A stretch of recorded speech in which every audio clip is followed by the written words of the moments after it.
So we are going to be learning tips for making the most out of our reading. So why is this important? It's important because we need to understand our reading, we want to enjoy our reading, and move to higher reading levels. Now to ask where this is important. This would be important at school when you read stories and articles, at home, or anywhere else that you enjoy reading. We are going to cover 3 tips today. One tip is highlighting. The second one is bold text. And the third is notes and graphic organizers.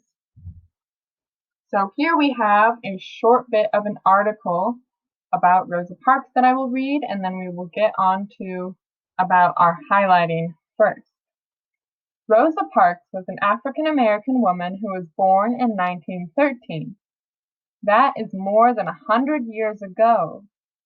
Rosa Parks lived in a southern state in the United States that practiced segregation. This means African-American people were supposed to be separate from white people. African-Americans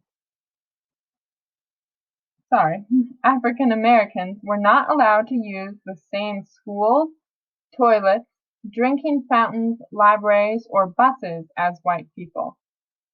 African Americans were treated very unfairly under segregation, to say the least, and Rosa Parks decided to do something about it. She worked with an association called NAACP, National Association for the Advancement of Colored People, and they set up a plan against segregation.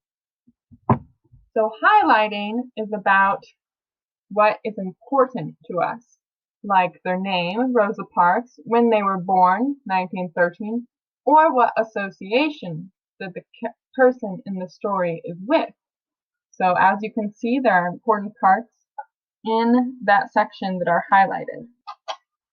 The next part we have is bold text. So bold text, you might notice in the paragraph, is darker and bigger than the other text.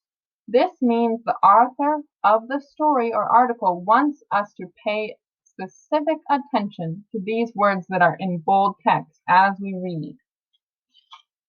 Next we have our notes and graphic organizers. So with our organizers, we have all these different circles. We're going to put what we are reading about in the middle circle. In the middle is what we are reading about.